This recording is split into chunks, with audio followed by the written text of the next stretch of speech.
Welcome to our channel. Today we how to restore token balances on Zerion from wallet connection, complete guide step by step clearly. To restore token balances on Zerion from your wallet connection, begin by launching the Zerion app or website. Next, ensure that you are logged into your cryptocurrency wallet. Navigate to the wallet section within the app.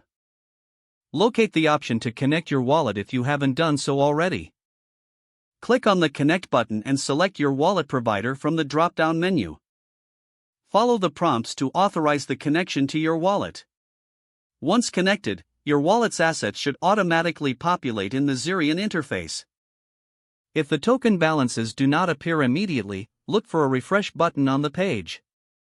Click the refresh button to update your token list. You may also need to manually add any tokens not automatically displayed. To do this, access the Add Token feature within the Wallet section. Enter the token's contract address, which can typically be found on the token's project webpage or on a blockchain explorer. Once added, confirm the token's details to ensure the accuracy of the information. After successfully adding the token, check if the balance reflects correctly within your Zerion account. If you continue to experience issues, consider disconnecting and reconnecting your wallet.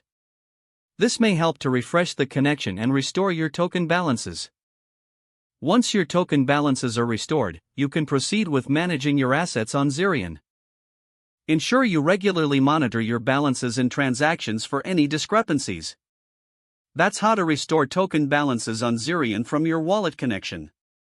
If the page does not load, refresh the browser or try again in a private or incognito window.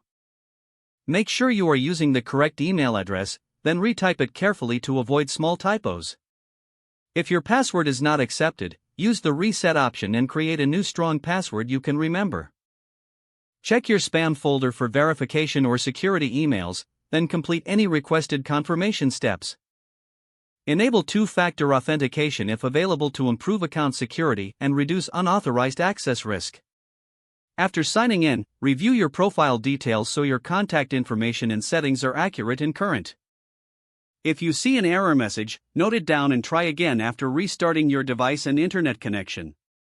Log out when you finish, especially on shared devices, to keep your account and payment information secure.